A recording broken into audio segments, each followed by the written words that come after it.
muchísimo, como hizo Javier Picasa. Estar con ustedes me recuerda a muchos claretianos, algunos ya en el reino eterno, ¿sí? He tenido varios exalumnos claretianos que ahora están prestando muy buenos servicios a la iglesia, así que es un gusto estar con todos ustedes, ¿sí? Ojalá tengan a mano su Biblia, que puedan hojearla y tenerla, diríamos, muy cercana en la mano y en el corazón. Y vamos a indagar juntos. Esto es un tema realmente novedoso. Se dice que la iglesia fue sinodal en los primeros siglos y ahora estamos reconectándonos con esa realidad. Entonces, vamos a ver cómo podemos explorar juntos esta invitación del Papa Francisco, ¿sí? Y como dijeron ya los presentadores anteriores, obviamente la palabra sinodalidad ha sido articulada modernamente, ¿no? Entonces existían los sínodos como reuniones, pero a veces eran lo menos sinodales que esperábamos. Ahora lo que hacemos es reavivar un concepto de los primeros siglos y volver a articularla con la realidad contemporánea, que es tan compleja, ¿no? Pero tan alegres de estar respondiendo a la invitación de Francisco. Lo que podemos encontrar en los escritos del Nuevo Testamento son huellas de sinodalidad, es decir, momentos en los cuales realmente esa realidad de los discípulos de Jesús reunidos estaban inspirando algo que fuera una realidad que los unía, los vinculaba de un modo específico. Y lo que vamos a hacer ahora es, diríamos, dedicarnos a mirar la segunda generación paulina, es decir, el ya muerto Pablo en la cárcel, cómo se siguió escribiendo a su nombre, que es un fenómeno conocido en la antigüedad. No debe escandalizarnos a personas del siglo XXI que respetamos mucho el copyright y no copiamos, no plagiamos, no... sabemos que es un delito, es una falta ética y es una falta, diríamos, penada por la ley, ¿no? Usar un nombre falso, usar un nombre de otra persona, pero en la antigüedad no, era mucho más común que discípulos siguieran la costumbre de escribir a nombre de un personaje que para ellos consideraban maestro. Entonces es un fenómeno que no debe asombrarnos, que se siguió escribiendo a nombre de Pablo. Entonces, por eso este grupo de escritos se llaman deuteropaulinos, ¿no? El tema que me habían pedido específicamente es la eclesiología, ¿no? Con un término un poquito más profesional del mundo teológico, de las deuteropaulinas. Y yo puse entre paréntesis sinodal, entre signos de interrogación, sinodalidad. Puse como ilustración un camino romano, ¿no? Y como explicó Claudia, en la palabra sínodo está la palabra camino.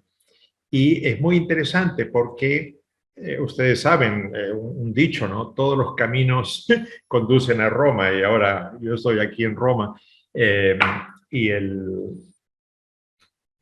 arqueológicamente se conoce, ¿no? Está aquí un poquito lejos, pero la Vía Aurelia es el mismo camino romano que conducía a la ciudad.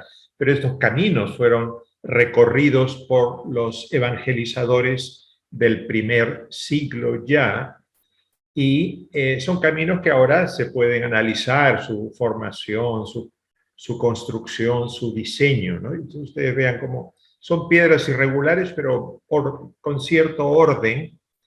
Son piedras más bien hexagonales, eh, y están muy bien montadas, han soportado siglos, y cuando son excavadas realmente se dice, ¿no? Estos caminos son los que recorrieron estas personas, las carretas, los caballos, los bandidos, los ladrones, en fin, todos los peligros alrededor de los caminos estaban identificados, ¿no? Por estos, diríamos, por esa construcción humana.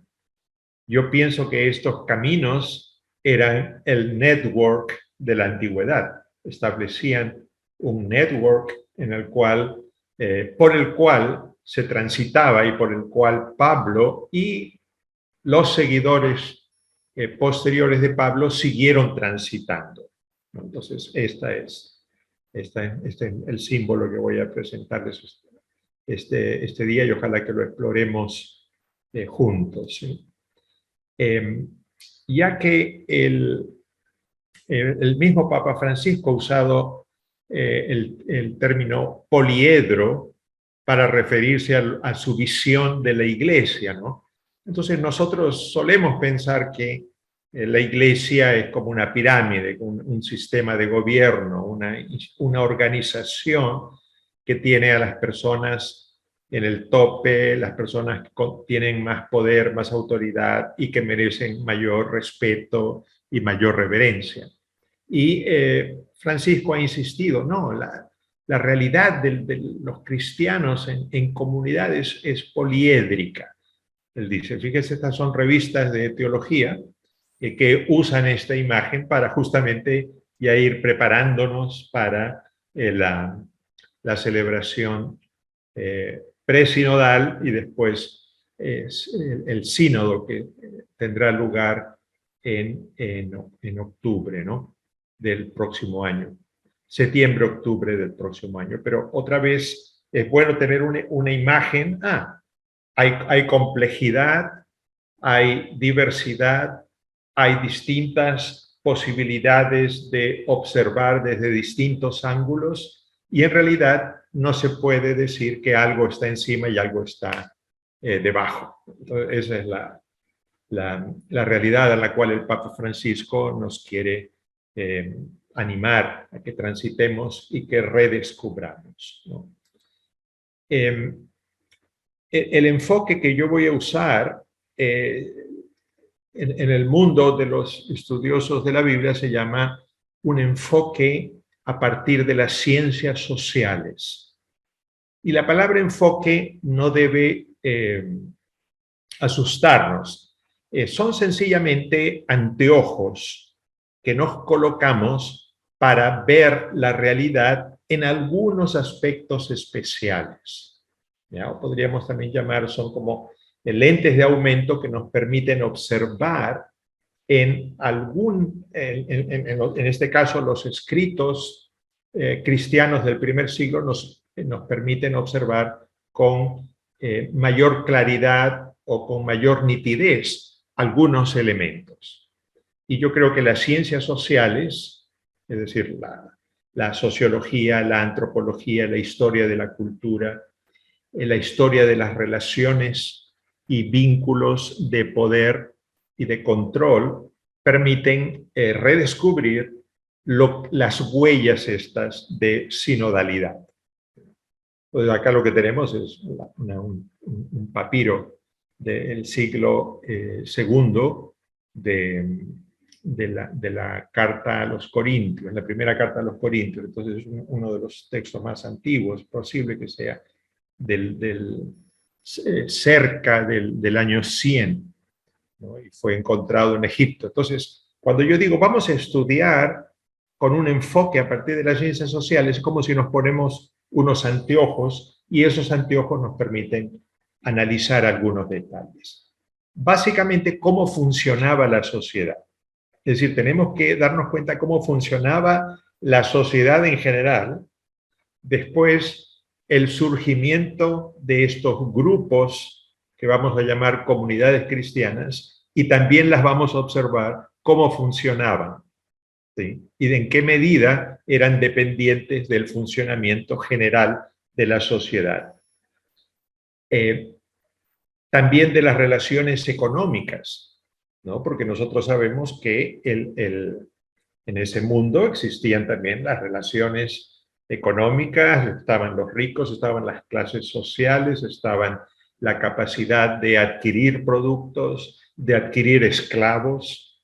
Entonces, todo eso es parte del mundo del siglo I, del siglo II. Entonces, también podemos leer estos escritos indagando estos cuestionamientos, ¿no? ¿Qué sabemos de las relaciones económicas? Y muy particular, algo que tanto Manuel, el padre Manuel, el claretiano que me ha presentado, y yo usamos es lo que se llama el enfoque de género. Es decir, cómo son las relaciones entre hombres y mujeres, entre lo masculino y lo femenino, y de qué manera podemos analizarlo y estudiarlo en un texto como un escrito del siglo I. Es decir, ¿qué podríamos descubrir?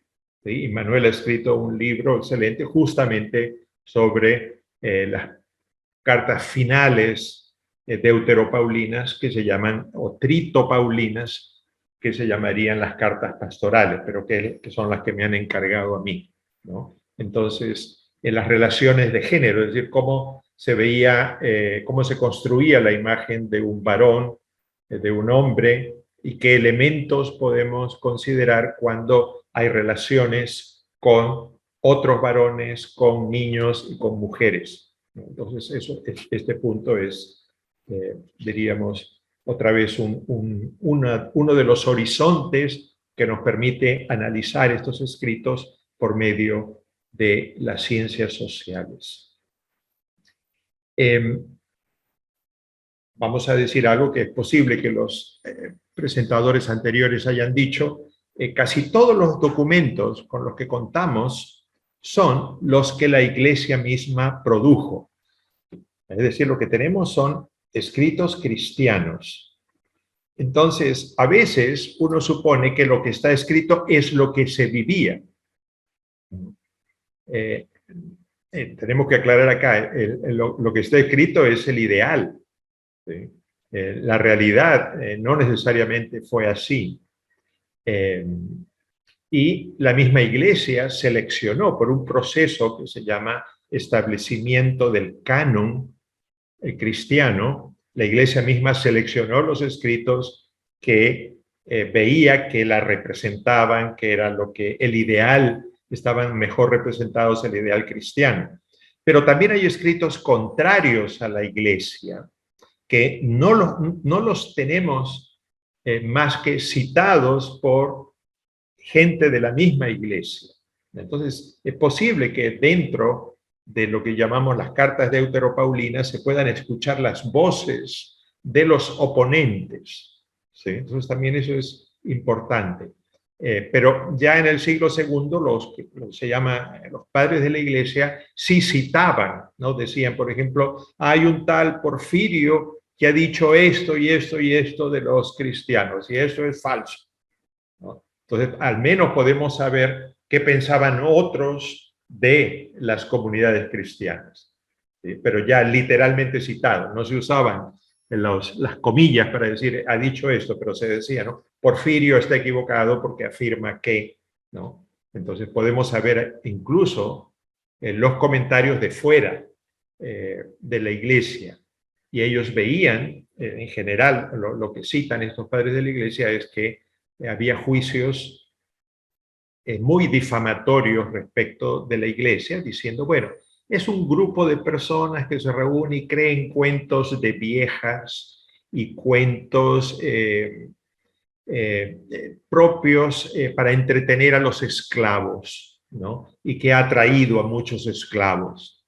Entonces son comentarios, vamos a decir, difamatorios contra la Iglesia, y después que acarrearon una serie de consecuencias, pero también hubo cristianos que defendían, ¿no? la construcción de la Iglesia tal como era.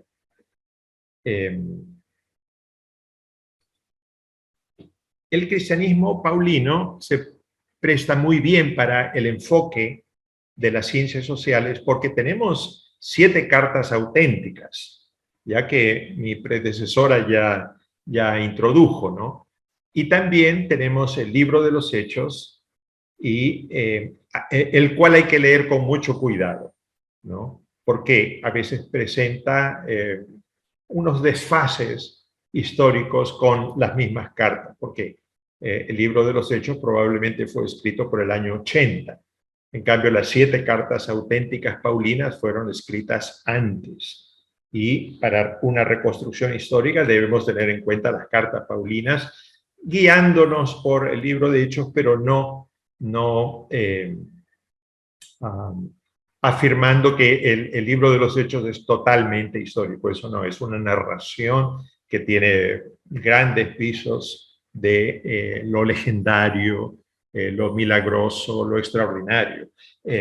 Hay discursos enormes, ¿no? Por ejemplo, Esteban, antes de morir, da un discurso enorme en el libro de los Hechos. Bueno, no es que Esteban lo dijo, ¿no? Es una construcción teológica del autor de Hechos, ¿no? Porque es como un capítulo entero que él está hablando antes de morir, ¿no? Y después lo apedrean. Y entonces, ¿quién estuvo escribiendo el discurso de Esteban? Entonces, ahí hay que tratarlo con mucho cuidado. Yo observaría con mucha más eh, eh, certeza para la reconstrucción de las iglesias lo que afirma Pablo en las cartas.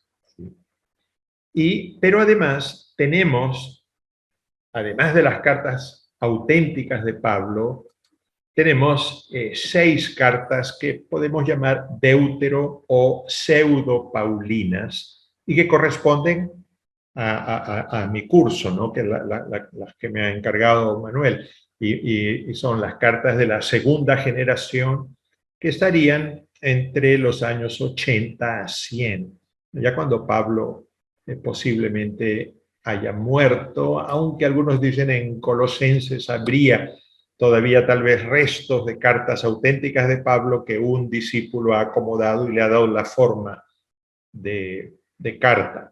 Pero tenemos estos 6 escritos que son los que corresponden, diríamos, a mi curso, ¿no? Tenemos Colosenses, tenemos Efesos, que son muy cercanas, tremendamente cercanas. Tenemos la segunda carta a los tesalonicenses. La primera es una carta auténtica, es el escrito más antiguo del Nuevo Testamento. La segunda a los tesalonicenses con una realidad muy diversa. Tenemos también las cartas de ya la tercera generación, serían las cartas pastorales, que han sido motivo de estudio de Manuel, ¿no? Entonces tenemos las 2 cartas a Timoteo y la carta a Tito. Por supuesto que estas fechas no son exactas, son sencillamente, para los estudiosos les permite tener una organización de décadas. Entonces, cuando ellos escuchan algo, dicen, esto no me suena a los años 60 o 70, cuando Pablo estaba escribiendo. Esto me suena a una iglesia posterior, más desarrollada, más organizada. Entonces hay modos por los cuales se comprueba esto, ¿no?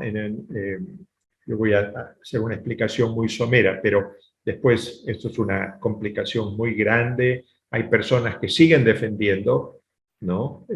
La autenticidad paulina de Colosenses y Efesios. En general, casi todos están de acuerdo que segunda de Tesalonicenses y las pastorales, las 3 de abajo, son cartas deuteropaulinas, pseudopaulinas, ¿no? Y pseudo no usándolo como en el sentido de mentira, ¿no? O de falsa, sino sencillamente, vamos a decir, adjudicadas en la memoria colectiva, en el pensamiento, en la imaginación cristiana, como de la escuela paulina, ¿no? Lo mismo les dijo Javier Picasa esta mañana, ¿no? Les dijo que él no habla de el autor Juan, habla de la escuela joánica. Entonces podríamos aquí también usar por extensión este término, la escuela paulina.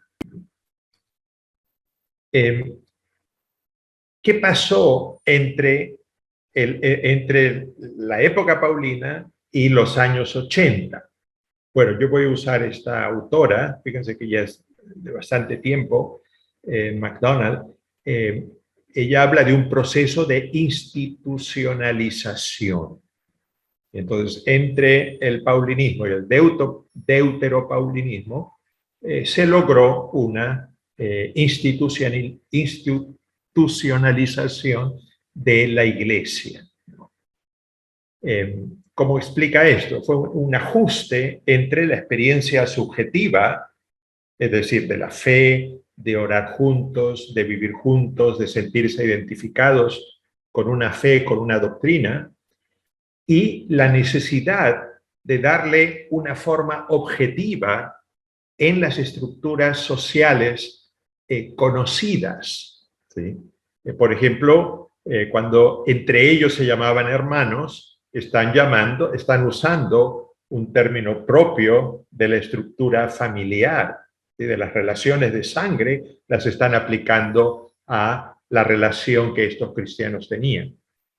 Pero también las relaciones propias de la casa, como la del padre que tiene autoridad y los hijos y la madre que siempre dentro de la casa, en esa época vivían, diríamos, bajo la autoridad del padre, ¿no? Entonces, todos esos elementos fueron armando en la estructura social de la iglesia que después nosotros conocemos. Pero es una necesidad, porque van pasando los años, los primeros cristianos, los apóstoles ya habían muerto, ¿sí? Y había necesidad de contar con algo mucho más objetivo, ¿no? Algo más institucional, algo más comprensivo que diríamos, que signifique como una autocomprensión para ellos mismos. ¿Qué somos?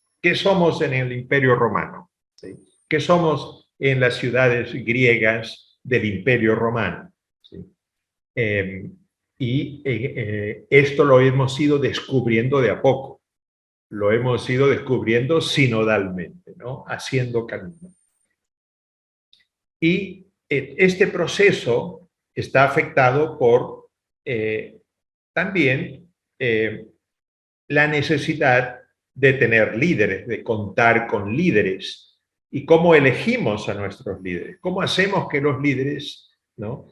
Puedan ayudarnos a seguir convocados en torno a Jesucristo, unidos en torno a Jesucristo, y de qué manera podemos decir, seguimos siendo cristianos, ¿no? Una jerarquía, alguna forma organizativa también tomada de lo conocido, ¿sí? Y también cómo se fue desarrollando una liturgia, cómo en la liturgia se necesitaba un orden. Y todo esto en busca de una mayor estabilización, es decir, de qué manera esto puede continuar, ¿sí? Es decir, ya envejeciéndose las primeras generaciones, de qué manera esto puede llegar a tener cierta estabilidad.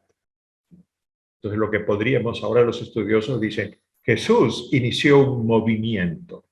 No, Jesús no fundó la iglesia, Jesús inició un movimiento con algunas personas alrededor de él.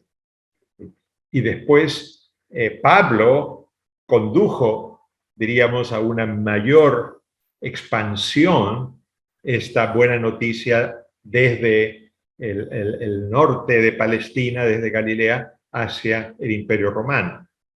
Y con las generaciones posteriores, en un proceso de institucionalización, se fue ordenando de alguna manera, pero esto fue algo que ocurrió con colaboración de los seres humanos en las estructuras conocidas, analizables, en las relaciones de poder y autoridad, y lo que se buscaba era de qué manera esto podría ser algo más estable, ¿sí? Y ahí es donde mi intención es que encontremos juntos las huellas de sinodalidad. Voy a poner un ejemplo entre los años 30 en la predicación de Jesús. El Evangelio de Marcos es el Evangelio más antiguo, pero aún es de los años casi 70, ¿no? Un poquito antes de los 70. Entonces, también hay muchos años de diferencia entre el Jesús histórico y la redacción de los Evangelios. Aún así, los estudiosos de los Evangelios dirían, bueno, este es un texto muy antiguo y hay grandes posibilidades que venga de Jesús mismo, ¿no? Que hayan sido palabras de Jesús. Entonces, una afirmación como el que no deja casa, hermanos o hermanas, madre o padre, hijos o campos, no puede ser mi discípulo. ¿Sí? Es decir, el movimiento de Jesús era tremendamente contrario a la estructuración social, porque los primeros discípulos tuvieron que dejar su familia, ¿no? Tuvieron que salir, aunque algunos salieron con su esposa, ¿no? Como Cefas. Pero el inicio del movimiento de Jesús era un movimiento que dañaba fuertemente la estructura familiar. Por eso también hubo una serie de reacciones. Pero ¿qué es este grupo de hombres y mujeres caminando de Galilea hacia Jerusalén? ¿Qué vínculos los unen? ¿No? ¿De qué manera están conviviendo y qué malos pensamientos habrán surgido? Seguramente entre ellos tienen relaciones, en fin, una serie de chismes que habrán corrido al ver el movimiento de Jesús, ¿no? Pero una afirmación como esta es obvio que corresponde no a una etapa de institucionalización. Aquí no hay ninguna búsqueda de estabilizarse ni en el tiempo ni en ninguna estructura. Esto es una libertad tremenda, ¿no? Para salir a predicar el reino, para mostrar al mundo una visión de Dios y de la humanidad y de la creación, que no tiene nada que ver con una organización. ¿Sí? En cambio, miren ustedes, este es un escrito entre los años 80, 100, este es un escrito de la segunda de Tesalonicenses, y donde se dice, ¿no? Bueno, caballeros, el que no trabaja, que no coma. Quiere decir que es una invitación fuerte. Hay que trabajar. ¿Qué es eso de andar por allí contemplando las aves del cielo o contemplando los lirios del campo? Vamos, a trabajar.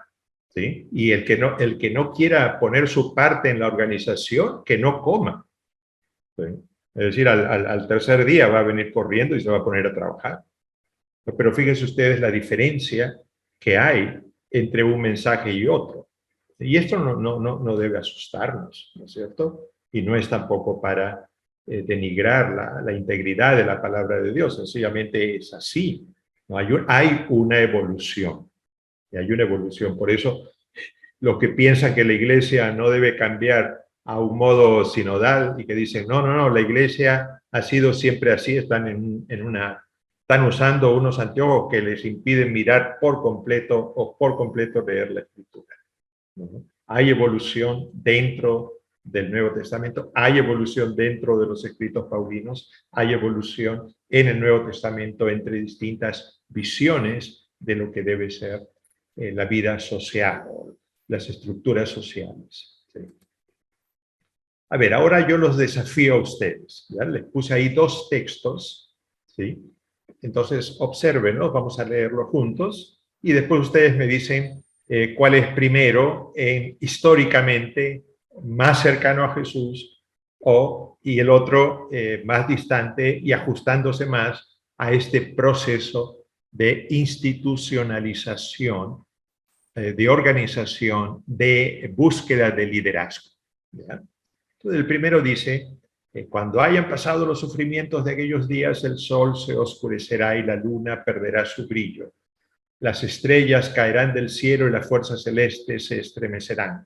Entonces se verá llegar al Hijo del Hombre en las nubes con gran poder y gloria. Y él enviará a los ángeles para que convoquen a sus elegidos de los 4 puntos cardinales. del confín de la tierra hasta el confín del cielo. El segundo texto dice: al partir yo para Macedonia, te rogué que permanecieras en Éfeso, para que me mandaras a algunos que no enseñasen doctrinas extrañas, ni dedicasen su atención a fábulas y genealogías interminables, que se prestan más para promover disputas que para realizar el plan de Dios fundado en la fe. Entonces, no sé si basado en lo que he hablado hasta ahora, ya estoy hablando media hora, entonces no sé si alguno se anima ahí a decir, Hugo, creo que el primer texto es así, el segundo texto es así, y yo creo que este antecede a este. ¿Se animan? ¿O están con los micrófonos apagados?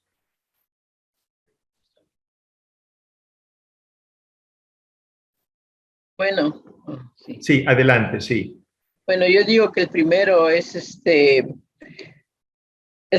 es uno de los primeros, porque digo, uno de los más recién, porque parece que es de Juan, y el otro es de Pablo. Entonces es de Pablo, el segundo sería primero.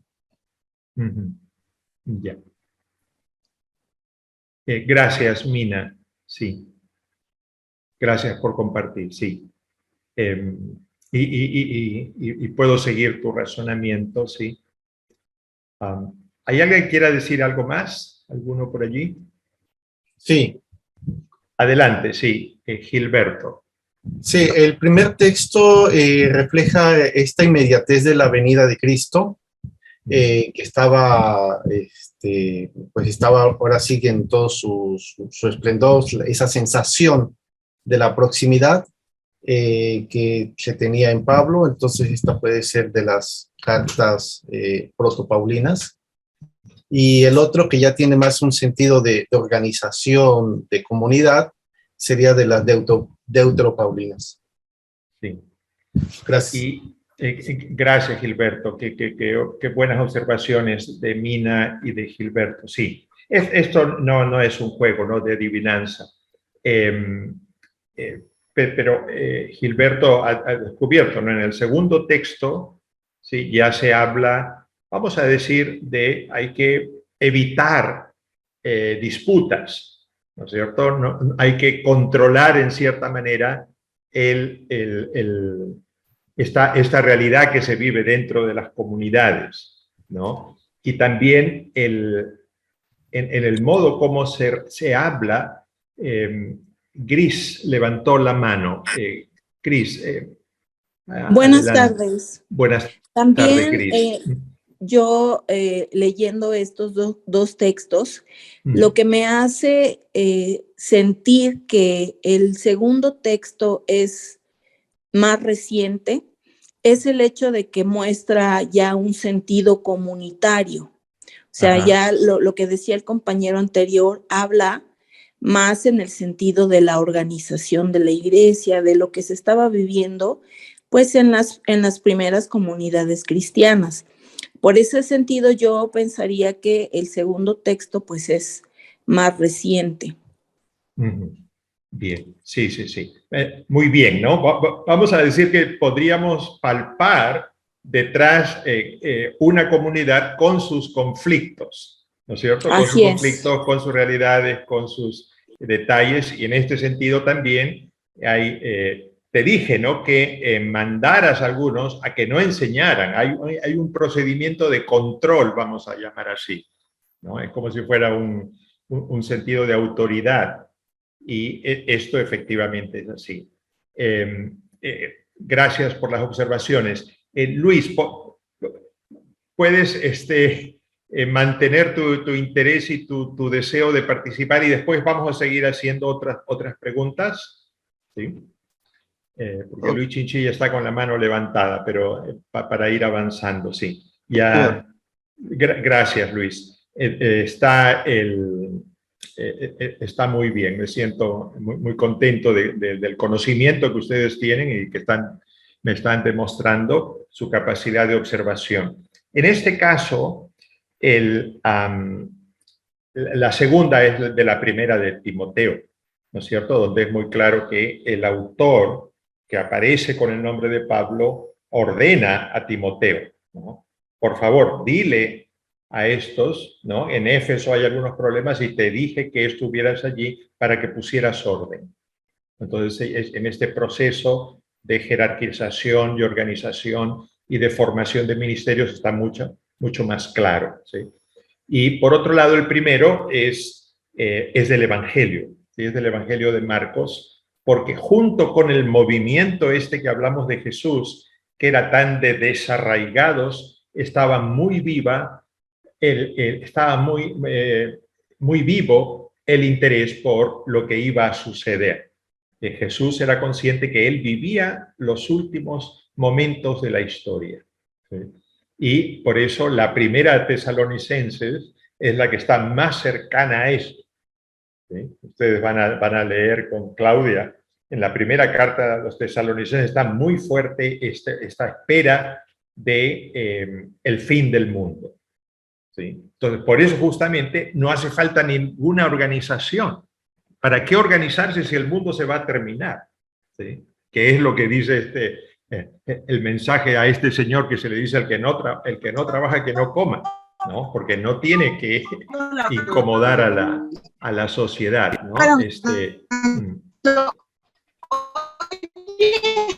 Okay, por ahí hay un sonido extraño, creo que es medio apocalíptico.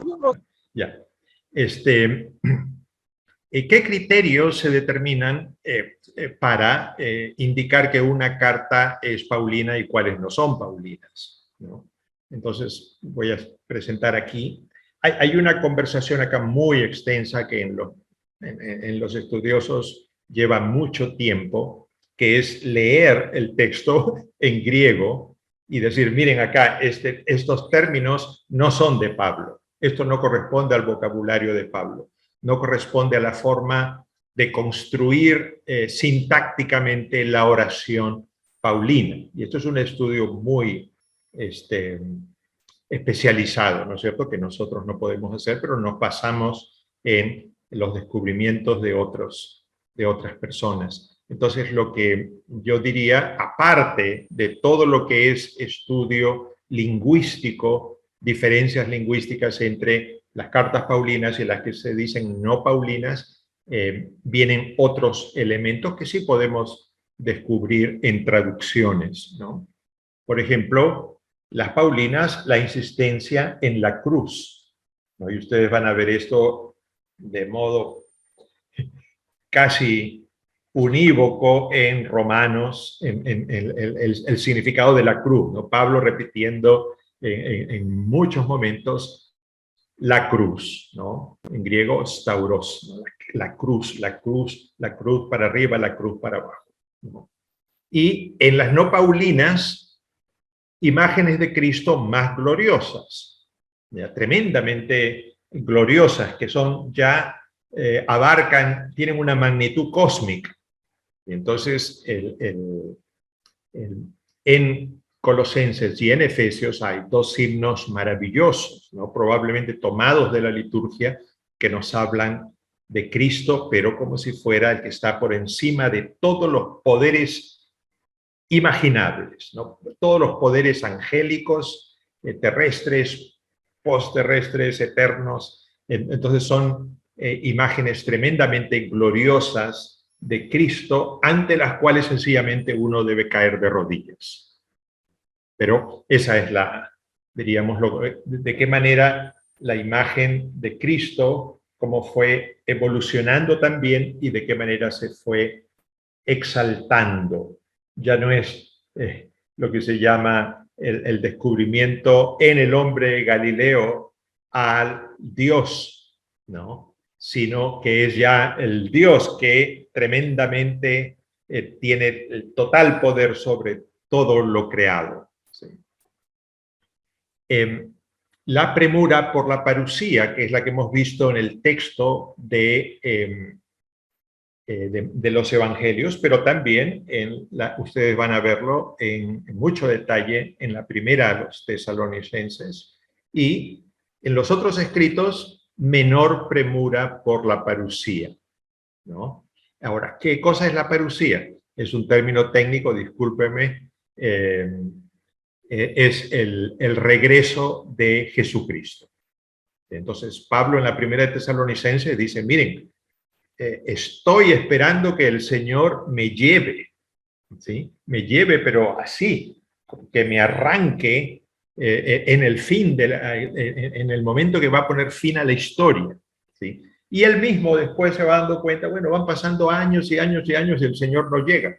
Entonces, ya en los otros escritos deuteropaulinos, ya esa premura ya se va aplacando, ¿sí? Excepto en algunos pequeños detalles en la segunda, los tesalonicenses, ¿sí? Pero y después se van a agudizar más con las persecuciones. Entonces después viene ya el Apocalipsis, ¿no? Ya casi al final del siglo también, ¿no? Donde se vuelve a escribir y se vuelve a pensar en el fin del mundo, pero ya cuando todos piensan que todos van a morir a manos diríamos, del circo, de los mártires romanos, ¿no? Entonces también se va creando esa realidad.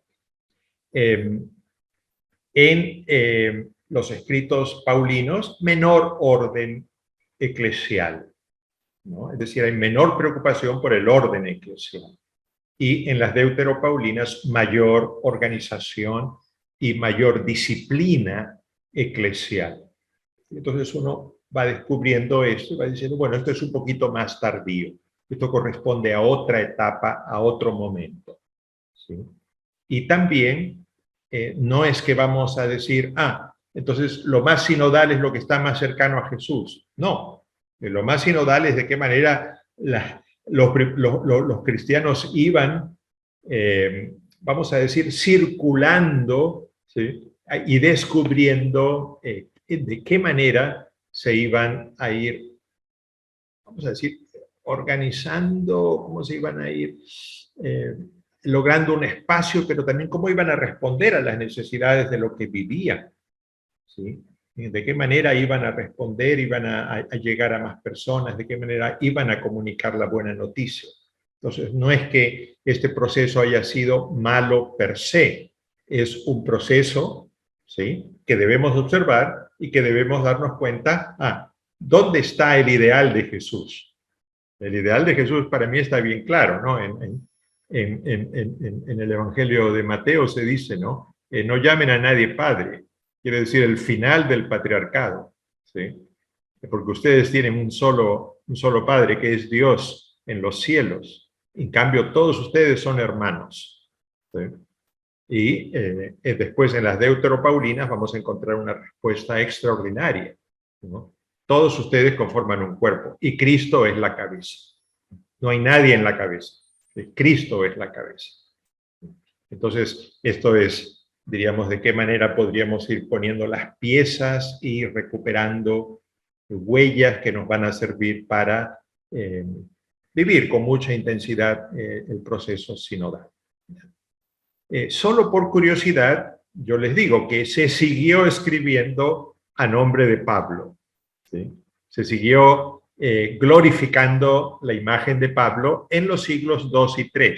Y esto es lo que se llama literatura apócrifa, ¿sí? Y algún día, ojalá en estos cursos del Instituto Bíblico Claretiano, ustedes digan, queremos saber qué pasó con todos estos escritos y qué decían, ¿no? Entonces tenemos, así como hay hechos de los apóstoles, también hay hechos de Pablo.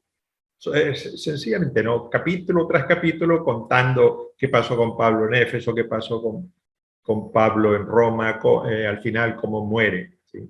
Después varios escritos llamados Apocalipsis, escritos por el mismo Pablo, es decir, se seguía usando el mismo nombre, ¿sí? Hay algo curiosísimo, el diálogo entre Pablo y Sócrates. Ahora, Sócrates vivió 300 años antes de Pablo, ¿no? Pero ya en ambientes filosóficos, ¿no?, al cual alude la carta a los colosenses, hubo un diálogo que se dice, Pablo dijo, Sócrates dijo, Pablo dijo, Sócrates dijo, para darle la razón, obviamente, a Pablo, ¿no? Porque es un escrito cristiano, ¿sí? Y también hay algo muy curioso, que Carmen Bernabé, que es esta biblista española, ha estudiado mucho, son los Hechos de Pablo y Tecla, ¿no? Entonces son los dos aparecen como mártires, no es que estén casados, nada, pero sencillamente aparecen la lectura de las actividades apostólicas de Pablo y de una, efectivamente, se dice que existió, ¿no? Una mártir cristiana llamada Tecla, ¿no? Entonces, esta persona también tuvo su trayectoria apostólica y se narra, etc. Entonces, fíjense ustedes cómo en este proceso también de legendarización de los primeros cristianos y un apóstol de primera categoría como Pablo, seguramente que después suscitó mucha literatura en torno de él, ¿no? Socialmente, otra vez usando el lente o los anteojos, las gafas, yo sé que son distintos nombres que damos a estos objetos tan útiles en América Latina, fue un cristianismo urbano, ¿no? De pequeñas y grandes ciudades, ¿no? Y la genialidad del paulinismo era que supo unir, apoyándose en la realidad del Imperio Romano y la Pax Romana, es decir, cierta seguridad que había para movilizarse, para ir de un lugar a otro, se fueron tejiendo estas redes, ¿sí? Entonces, este fue el network del siglo I. Entonces, uno podría ir de Éfeso a Tesalónica y los de Tesalónica podrían partir también hacia Éfeso o hacia Corinto. Y Éfeso y Corinto eran grandes ciudades, ¿no? En cambio, Tesalónica era una ciudad muy pequeña, ¿no? Entonces, pero el cristianismo era en ese entorno. Después, en siglos muy posteriores, llegó al campo, ¿no? Ya se hablaría de un proceso, diríamos, no urbano, pero habitualmente, yo tengo siempre a mano el libro los primeros cristianos urbanos del Mix, es un estudioso norteamericano, él es un sociólogo que aplica todas las teorías posibles, sociales, históricas, para tratar de interpretar lo que ocurre en las comunidades cristianas. Pero él fundamentalmente dice que era un problema urbano, por eso conocer bien el funcionamiento de las ciudades permite conocer bien el crecimiento y las transformaciones que ocurrieron en las comunidades cristianas, ¿sí? Y podríamos decir que fue una estrategia muy exitosa, ¿sí? Porque Pablo se movilizaba de un lugar a otro y pedía que otros también se movilizaran de un lugar a otro.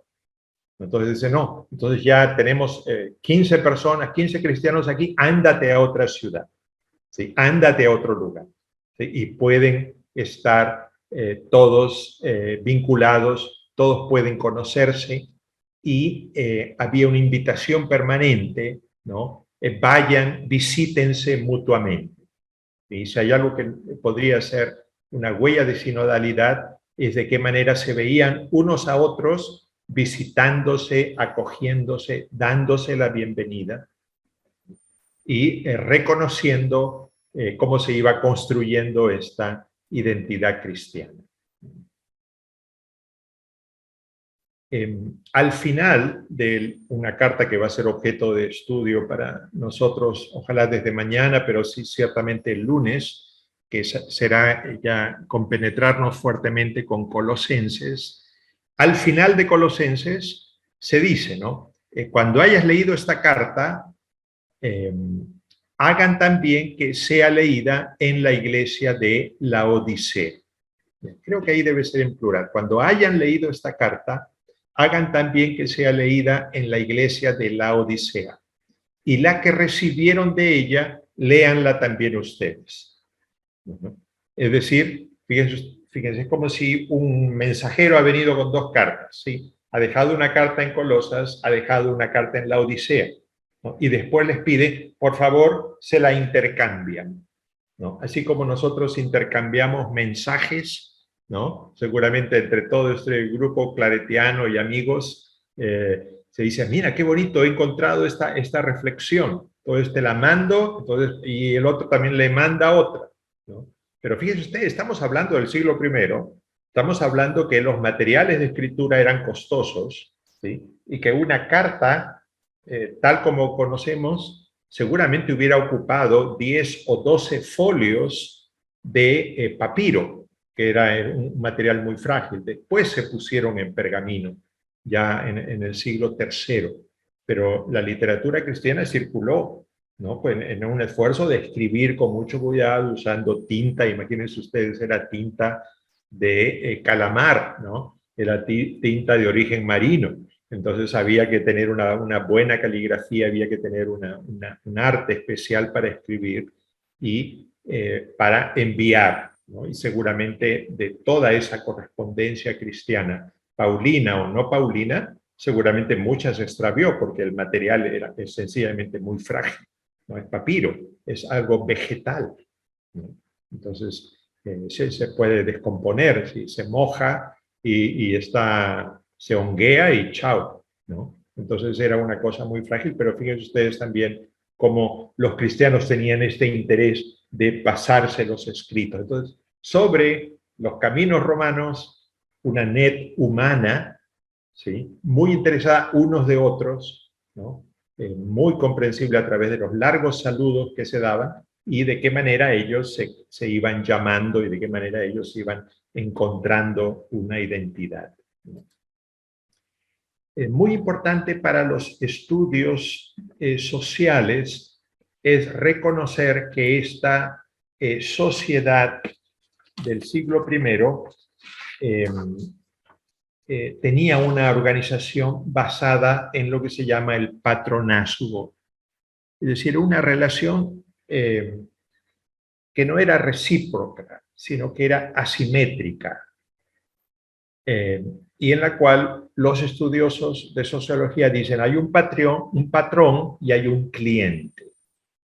Ya no me extrañaría que alguien diga, pero Hugo, ¿cómo se te ocurre aplicar estos criterios para la iglesia? Porque estás llamando cliente, ¿sí?, a los creyentes y patrón al apóstol o a los que tienen mayor autoridad. Bueno, es sencillamente usar este patrón para después entender cómo se veían unos a otros y de qué manera esta estructura social básica subsiste aún hoy día, ¿sí?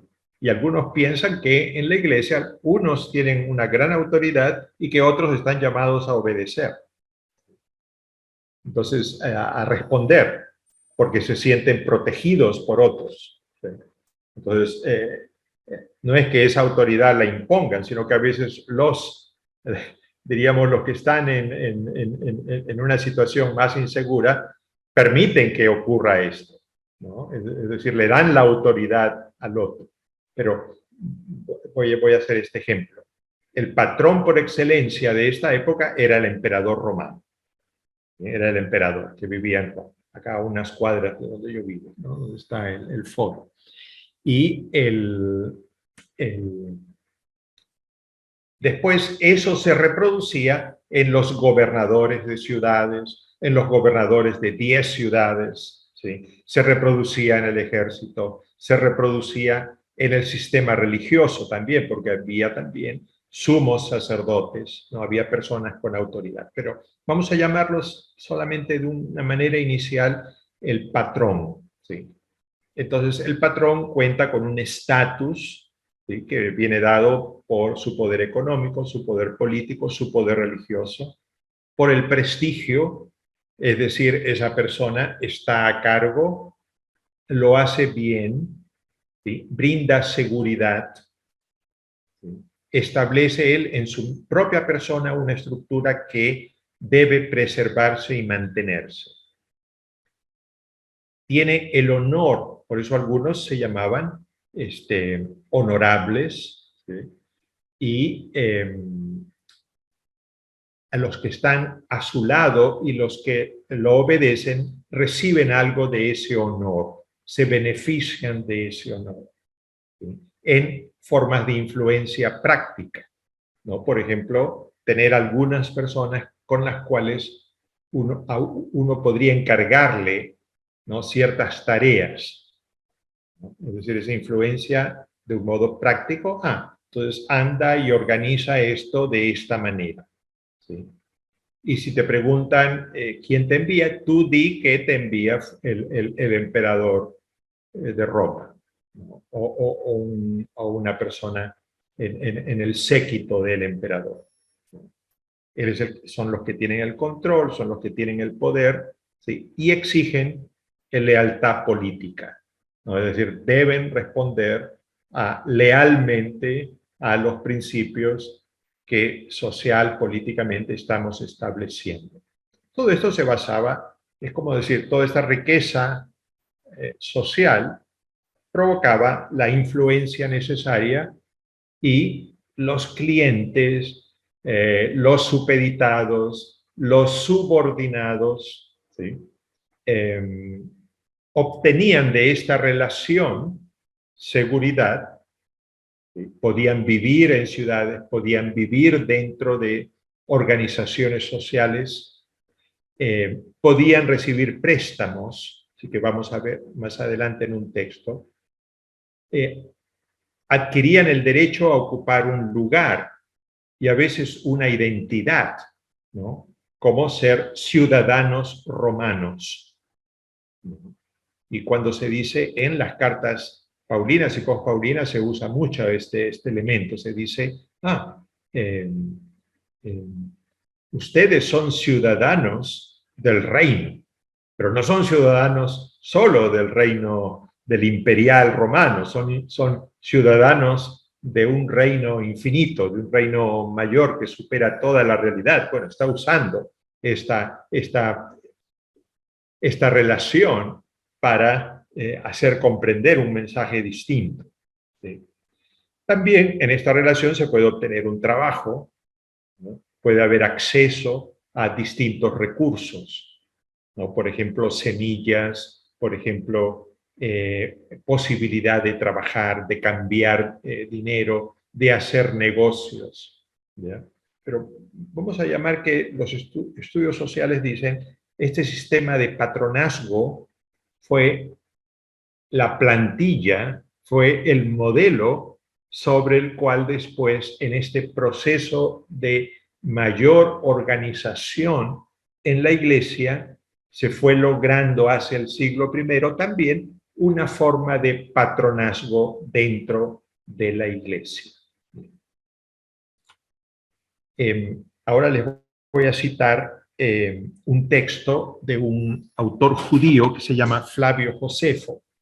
Y Flavio Josefo, que fue contemporáneo a los inicios del cristianismo, está citando una carta de un emperador griego llamado Antíoco. Hubo varios Antíocos, pero este es Antíoco III, y que autorizaba que se movilizara una población de clientes, es decir, un grupo humano, que en este caso eran judíos, y se establecieran en Laodicea, que es la ciudad más cercana que hay a Colosas, ya que es la que nos interesa, ¿no?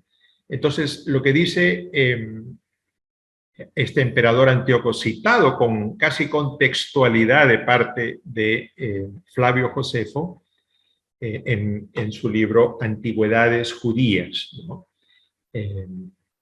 Dice así, el emperador, dice, estoy convencido de que serán buenos guardianes de nuestros intereses debido a su piedad para con Dios.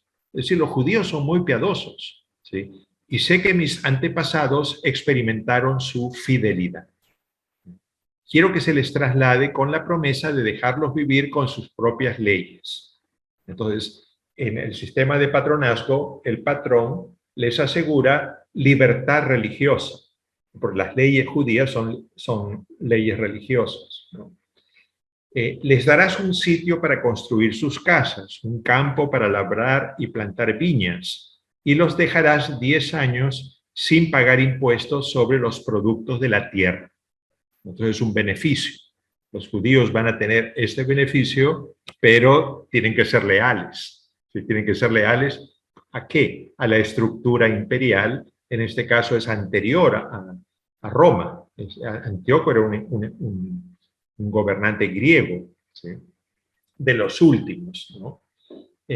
Y hasta que cosechen, que se les distribuya trigo para el sustento de sus esclavos, que se les dé también todo lo necesario a los encargados del servicio del culto, para que, reconociendo nuestra bondad, muestren mayor celo por nuestros intereses, ¿no? Por eso se llama relación de patrón-cliente, porque en realidad esta fidelidad tiene que ser respondida, perdón, estas ventajas de no pagar impuestos por 10 años, de tener un terreno, de tener un lugar para cultivar, etcétera, que ellos van a defender mejor nuestros intereses si les damos esta protección. Atiende también con todo el cuidado posible a este pueblo para que no les moleste nadie. Es decir, que los protejan. Esto es totalmente relación patrón-cliente, ¿no? Yo te protejo, ustedes me respetan y me son leales, ¿no? Y después esa lealtad había que obedecer, había que ir a la guerra en nombre del emperador, ¿no? Bueno, ¿por qué es importante este texto? Porque nos va a permitir, en la mente de los primeros cristianos, cuando la iglesia empieza a institucionalizarse, de alguna manera también se entrega poder a algunos, a cambio de protección, a cambio de aceptación, a cambio de pertenencia, a cambio de identidad. Y esto en sí no es que sea malo, sencillamente hay que ser consciente qué es lo que está ocurriendo, ¿no? Estoy usando la lente, no la lente de la fe, ¿no? Que diría, no, esto Dios quería así, no, Dios quería que fuera así. Estoy usando la lente que viene de las ciencias sociales, ¿no? Entonces, en el sistema de patronazgo se permitió que foráneos que prestaban servicios, ¿no?, al patrón, al gobernador de la ciudad, a la autoridad religiosa, quien sea, se asimilaran respetando sus religiones, en particular los judíos. Entonces, esto es una pieza de arqueología, es un trozo, diríamos, recuperado de alguna exploración arqueológica. Fíjense ustedes que debajo están los símbolos judíos, ¿no? Está la menorá judía, está este fruto de algo como un limón que usaban, el corno para el llamado al sábado, ¿no? Como una trompeta, pero es el cuerno de un carnero, y también unas ramas también de una planta que ellos agitaban, diríamos, en sus procesiones. No es la palmera, es otro vegetal, no recuerdo el nombre, pero el texto está escrito en griego. Quiere decir que son judíos greco-parlantes, ya asimilados a las ciudades griegas, y ellos pueden practicar su religión y su fe en este sistema, siempre y cuando fueran fieles, siempre y cuando fueran leales a la ciudad, siempre y cuando no crearan problemas, ¿no? Entonces estaban protegidos. El cristianismo, que surge de la matriz judía, que los primeros son judíos, ellos piensan, bueno, estamos dentro de las ciudades greco-romanas, y asimilamos de modo más natural la estructura de patronazgo y protección al cliente.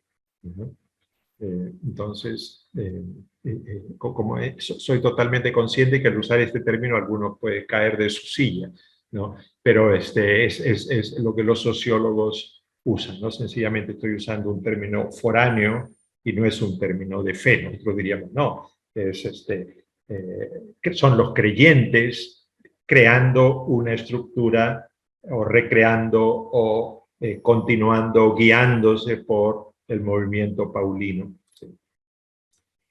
Hay algo curioso, ¿no? Solo para darse cuenta cómo uno entraba al sistema de patronazgo. Y Pablo es ciudadano romano. Él es judío, pero es ciudadano romano. Él va a reclamar que él es ciudadano romano y habría todas las pruebas si es que él fue llevado a Roma porque él reclamó. No, ustedes no me pueden matar acá en una ciudad, no me pueden condenar en una ciudad. Yo apelo a Roma. Entonces, por eso es conducido hasta Roma. Pero se dice, fíjense, es la parte casi final de Hechos de los Apóstoles, capítulo 22, dice el tribuno, la autoridad, respondió, yo adquirí esta ciudadanía por una gran cantidad de dinero. Es decir, se podía comprar. Es decir, un cliente podría también haber juntado dinero y haber alcanzado mayor autoridad dentro de este sistema de patronazgo, ¿no? Y ya convertirse en un ciudadano. ¿Sí? Y Pablo dijo, pero yo soy ciudadano de nacimiento. Entonces la pregunta para los estudiosos del cristianismo primitivo es, ¿el padre de Pablo pudo haber comprado la ciudadanía? ¿Sí? ¿Cómo adquiría un judío la ciudadanía? ¿O por méritos? Quiere decir que en ese sentido hizo grandes méritos cívicos a una ciudad y le dieron la ciudadanía, o la compró también y después la hizo hereditaria a sus hijos. Y Pablo recibió esto ya como una gran ventaja, vamos a decir, de tener el mejor pasaporte, ¿no? De tener el pasaporte de Singapur, que te abre todas las puertas para viajar por todos los aeropuertos y todos los países, ¿no? Bueno, son preguntas, ¿no es cierto?, que van surgiendo cuando uno empieza a analizar estas relaciones. Algo que colaboró muchísimo en esta estructura de pequeñas comunidades cristianas que iban surgiendo fue la posibilidad de realizar viajes, ¿no? Cada viaje siempre significaba un riesgo, ¿ya? Implicaba aún consultas con adivinos. ¿Es oportuno viajar en ese momento? ¿Es bueno viajar? ¿Es bueno subirse a un barco en estas situaciones? Y los adivinos, las brujas, los oráculos, los hechiceros cobraban, ¿no?, para decirte, sí, en este momento es el más oportuno. Es como el horóscopo, ¿no? Si puedes empezar un viaje, ¿no?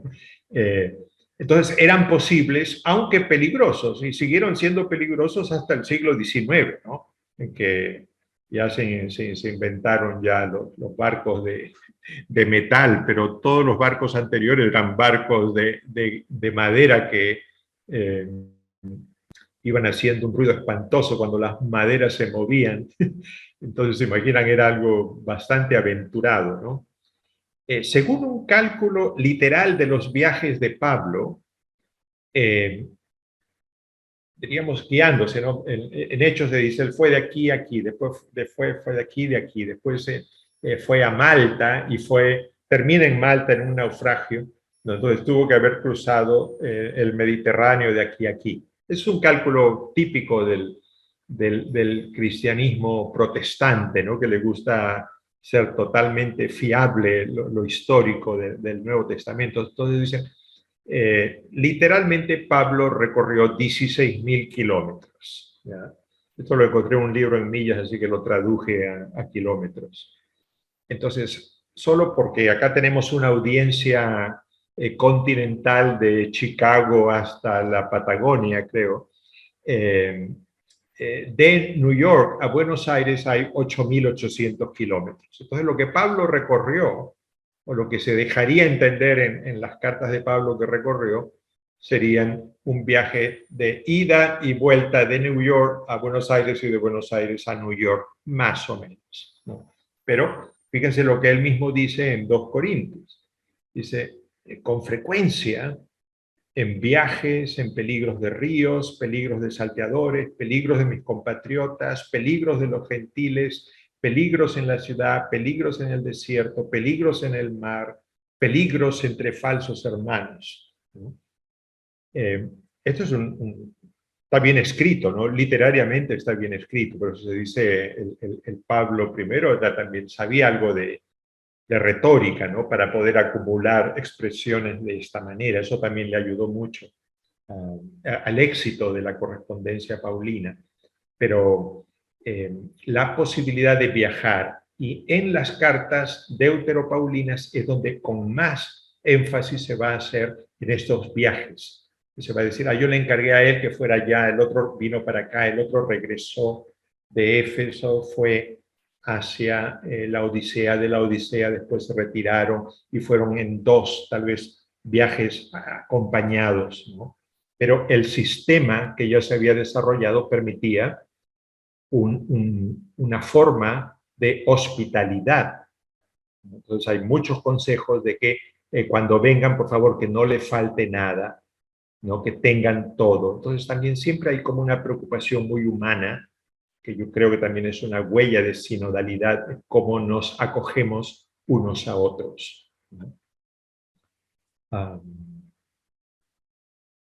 Tengo 2 ejemplos. Estoy pisando terreno que no me corresponde, ¿no? Porque esto corresponde al curso de Claudia, pero me estoy introduciendo cristianos que pueden desplazarse, ¿no? Por ejemplo, en 1 Corintios se dice, ¿no? Bueno, ¿son el mismo texto o tal vez yo me he confundido aquí? Por eso les envía a Timoteo, mi hijo fiel en el Señor, a quien amo, ¿sí? Él les recordará la manera como yo sigo a Cristo, así como siempre lo enseño en cada iglesia que visito. Ahora, si Timoteo llega, asegúrense de que no tenga ningún temor de estar con ustedes, porque él está trabajando por el Señor tal como yo lo hago. Entonces, la posibilidad de desplazarse. Entonces, el Imperio Romano, con todo lo cruel que puede haber sido, daba también cierta seguridad y permitía movilizarse. Entonces, otra vez un cristianismo entre ciudades, un cristianismo que tiene la posibilidad de la movilización. Una parte fascinante del estudio de las cartas paulinas y pospaulinas es analizar los saludos. ¿De qué manera se saludan? Y acá también yo creo que hay otra huella de sinodalidad importante, ¿no? Porque sinodalidad también significa trato humano, significa trato cristiano unos a otros, ¿sí? Y a veces el trato dentro de la iglesia deja mucho que desear, ¿no? Porque se guía a veces por la jerarquía, se guía por las influencias, ¿sí? Por eso el modelo que nosotros promovemos, como este de ustedes reunidos, todos desarrollándose, creciendo, estudiando juntos la palabra, ¿no? Tiene mucho valor, ¿no? Nos ayudan a recuperar la sinodalidad. Entonces, fíjense ustedes, en la segunda Timoteo, saluda, ¿no? El autor dice, saluda a Prisca y Aquila, ¿no? Entonces son estos cristianos, ¿no? Famosos que se aludieron en el otro curso, ¿no? Una pareja, no son esposos, y a la familia de Onesíforo. Erasto se quedó en Corinto. A Trófimo lo dejé enfermo en Mileto, ¿no? Fíjense, hay interés humano, ¿no? Procura darte prisa y venir antes del invierno, ¿sí? Porque hay más peligros en el invierno. Te saludan Éubulo, Prudente, Lino, Claudia y todos los hermanos. Entonces ahora, cuando se analizan en mayor detalle estos estudios, se ponen, ¿no? Nombres de mujeres, nombres de varones, ¿sí? Y fíjense ustedes que acá la que encabeza la lista de saludos es Prisca, es la esposa de Áquila, ¿no? Es decir, del varón, ¿no? El que tiene el nombre del águila, ¿no? Es un apellido, ¿no? También en español, del águila. Entonces, pero acá es un nombre, ¿no? Entonces, fíjense ustedes que cuánto podemos aprender de algo tan breve, Si nosotros decimos, soñamos con una iglesia que se salude, una iglesia que se reconozca por el nombre, ¿sí? Una iglesia que cuando nos acercamos a la comunión, ¿sí?, alguien nos diga, el cuerpo de Cristo, Hugo, ¿sí?, eso es para ti, ¿sí? Que haya un interés personal. Esto se lograba obviamente en comunidades pequeñas. Por eso la sinodalidad tiene que salir de comunidades pequeñas como las de ustedes, ¿sí?, donde se redescubran, se vivan, se inspiren mutuamente para vivir de otra manera, ¿sí? Vuelvo otra vez a lo personal, ¿sí? El autor de la segunda de Timoteo le dice, ¿no?, a Timoteo, apresúrate a venir a mí cuanto antes, porque me ha abandonado Demas por amor a este mundo y se ha marchado a Tesalónica. ¿No? Quiere decir, también hay algo de... se muestra lo humano, ¿no? Como se dice en Argentina, acá se muestra la hilacha, ¿no?, donde no todo era perfecto, ¿no?, que aún discípulos iban defraudando, ¿no? Crescente a Galacia, ¿no? Crescente se ha ido a Galacia. Tito a Dalmacia. Acá es posible que Tito es el otro de la carta, pero que acá no tenga el sentido negativo, ¿no?, de Demas. El único que está conmigo es Lucas. Toma a Marcos y tráelo contigo, pues me es muy útil para el ministerio. Otra vez, entonces, como si Marcos fuera portátil, ¿no? Toma a Marcos y tráelo contigo.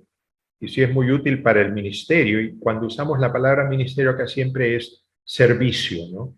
Servicio, es diaconía, ya en griego diaconía.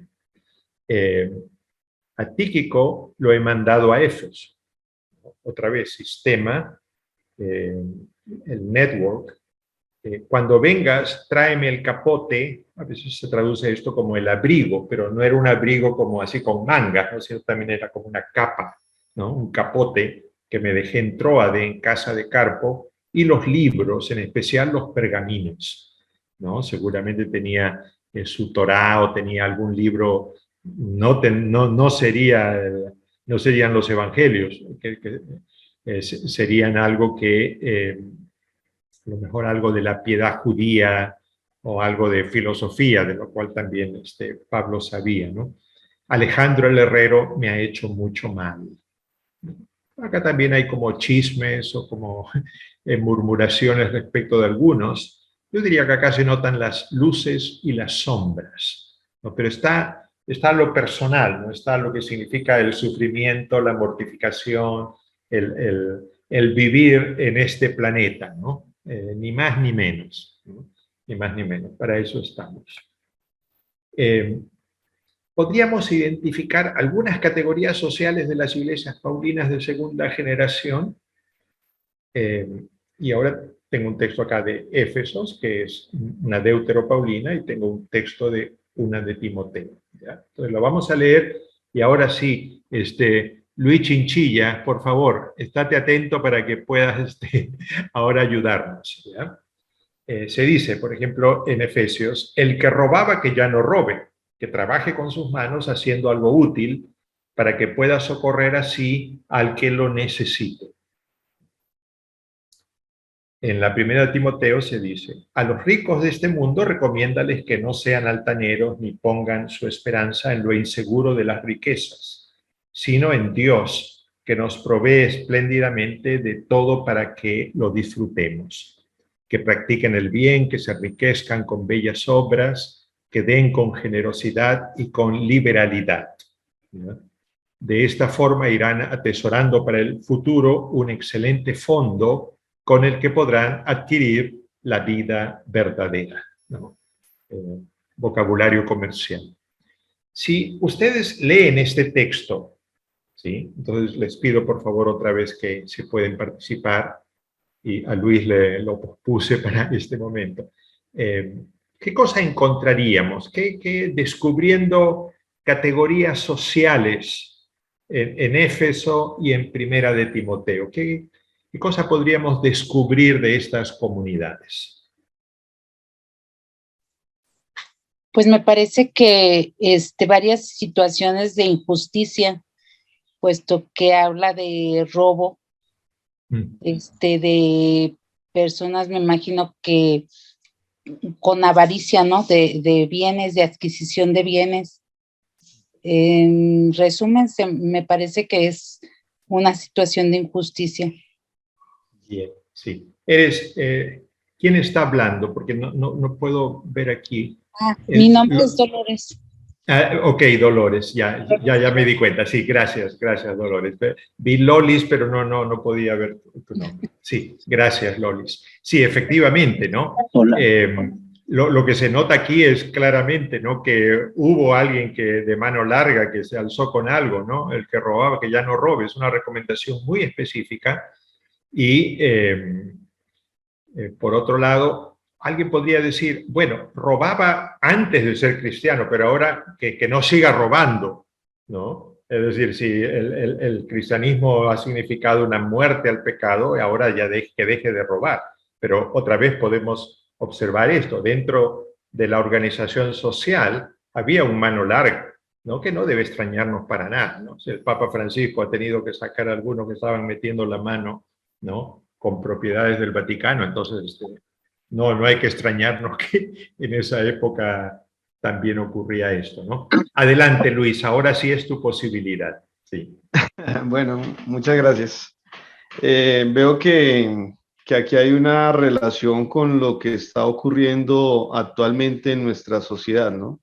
La acumulación de riquezas, las brechas sociales que actualmente estamos viviendo, podríamos decir, interpretar según lo que leo, unos ricos o una población que acumula y hay una desigualdad y una brecha social. Pero también hay una pereza de algunos que son pobres, ¿sí? En medio de esa brecha social de robar, justificando, entre comillas, la necesidad de no tener, ¿no? Entonces podríamos hablar que actualizando este evangelio es lo que hoy vivimos en Colombia como los que tienen, el expropiar y todo lo de la reforma tributaria, el escándalo que está causando en Colombia sobre estos arreglos y estos ajustes, ¿no? Los ricos que tienen todas esas grandes propiedades y las brechas sociales que hay, entonces la resistencia, ¿no? Sí. Y muchas gracias, Luis, y gracias por actualizarnos también, ¿no? Porque hay que aterrizar a nuestra realidad en algún momento, ¿no? Y después de las elecciones en Colombia hay una mezcla de sentimientos de vienen aires nuevos, pero ahora tenemos que sanar un montón de cosas, ¿no? Sí, otra vez, como dijo Dolores, ¿no? Dentro de la comunidad hay un problema. Dentro de la comunidad de Primera de Timoteos también hay diferencias sociales, hay ricos, ¿sí? Ahora, a los ricos se les dice, bueno, compartan, ¿no? Es decir, den algo, sean generosos, ¿sí? También con algo de retórica, de, bueno, practiquen buenas obras, ¿no? Dice, bellas obras, ¿no? Y con eso van a adquirir, es decir, también tengan presente que se puede lograr algo para la vida eterna, ¿no? Entonces es posible que el sostenimiento de pobres dentro de la comunidad también haya dependido, otra vez, en este sistema de patrón y cliente, ¿no?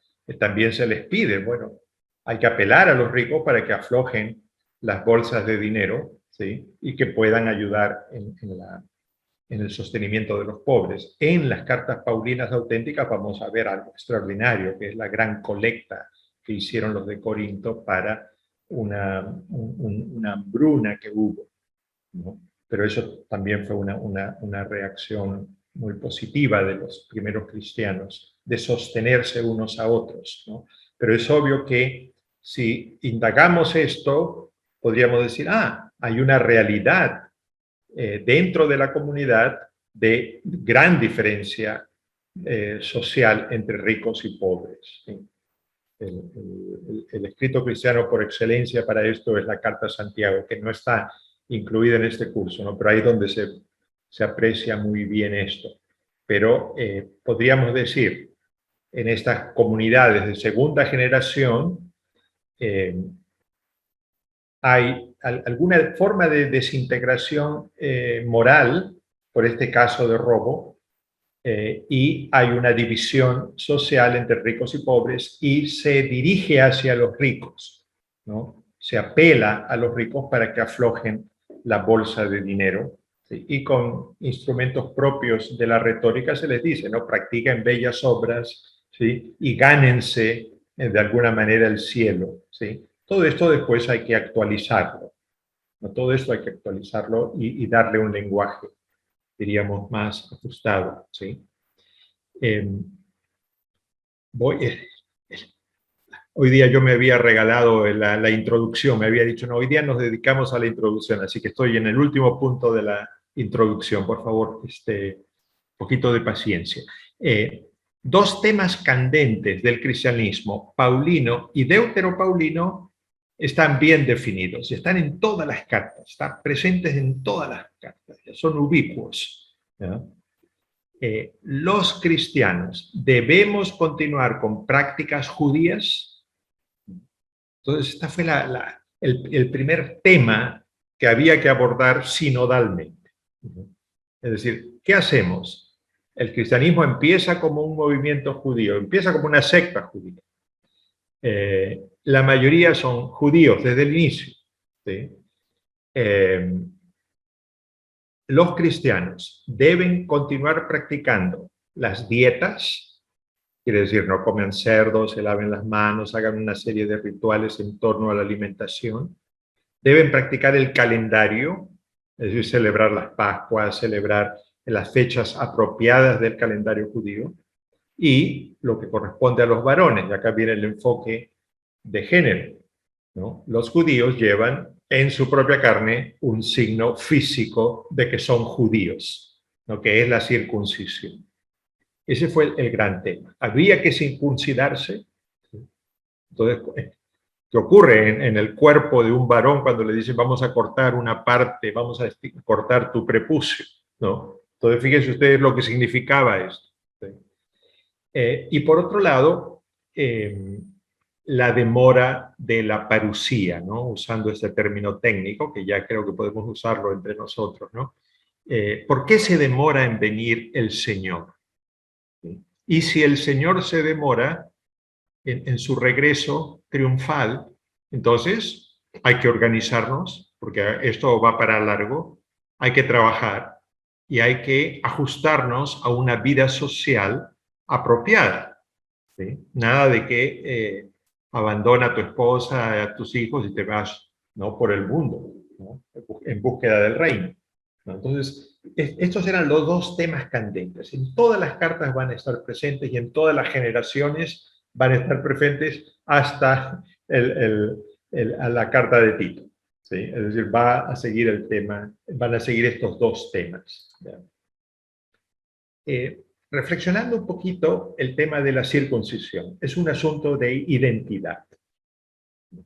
Y el cristiano también busca, ¿no? En los años 70, 80, 90, 100, lograr mayor identidad, ¿sí? Es decir, alcanzar una situación dentro del Imperio Romano. Y los judíos tienen la circuncisión. Y los que no venimos del judaísmo, ¿cómo ganamos esta identidad? Entonces, Pablo y los que siguieron escribiendo después de Pablo, ¿de qué manera, ¿sí?, ellos fueron logrando este proceso de liberarse de la práctica judía? Cuando un varón escucha circuncisión, inmediatamente dice, ¡uch!, ¿no?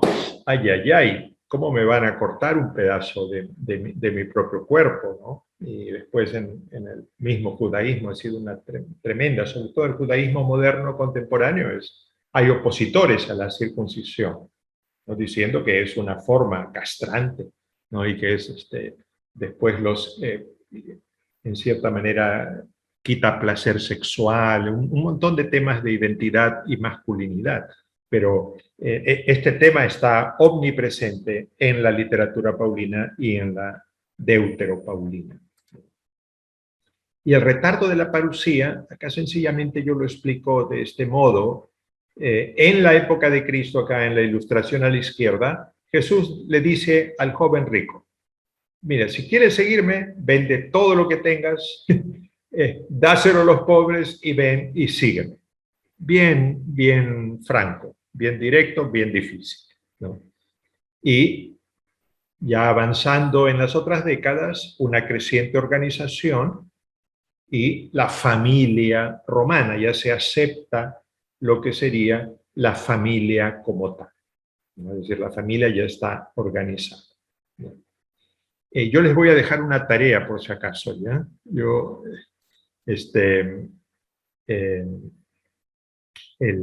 soy maestro sobre todo, ¿no? Entonces, lo que me gusta es que todos aprendamos y planifico estas tareas. Yo les voy a dejar ahora un documento, ustedes lo pueden bajar y lo pueden hacer tranquilos en su casa, ¿no? O donde están ahí en Villa Claretiana, en Medellín. Primero vamos a analizar el lenguaje de la pertenencia.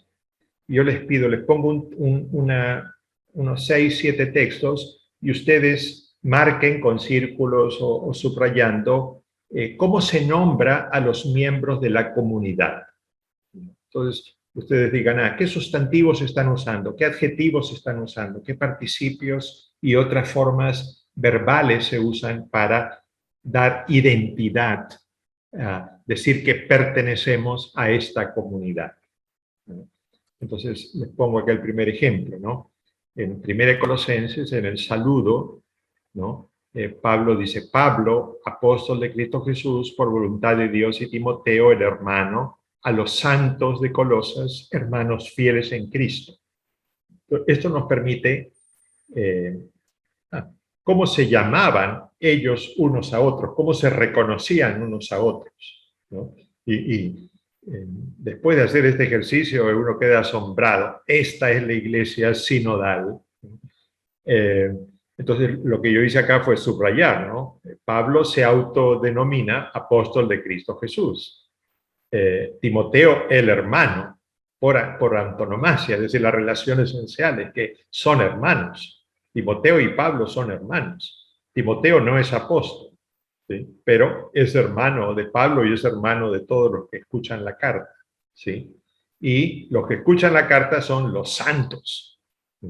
Fíjense ustedes, qué fuerte, ¿no? Qué poderoso, ¿no? Que te llamen santo, los santos de esta comunidad, ¿sí? Y la identificación, hermanos fieles en Cristo. Entonces yo lo que les pido es que en el texto que les voy a dejar, ustedes sencillamente señalen y a lo mejor mañana partimos de esta conversación, ¿no? Entonces ahora voy a poner en el chateo un documento. Voy a dejar de compartir. Voy a dejar de compartir y voy a colocar, yo creo que, Félix, puedo colgar, ¿no es cierto?, en el chateo un documento.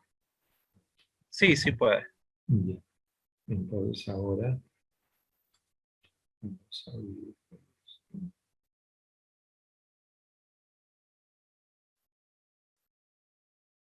Tengo eclesiología claretiana. Preparé todos estos documentos para ir pasando de a poco a ustedes.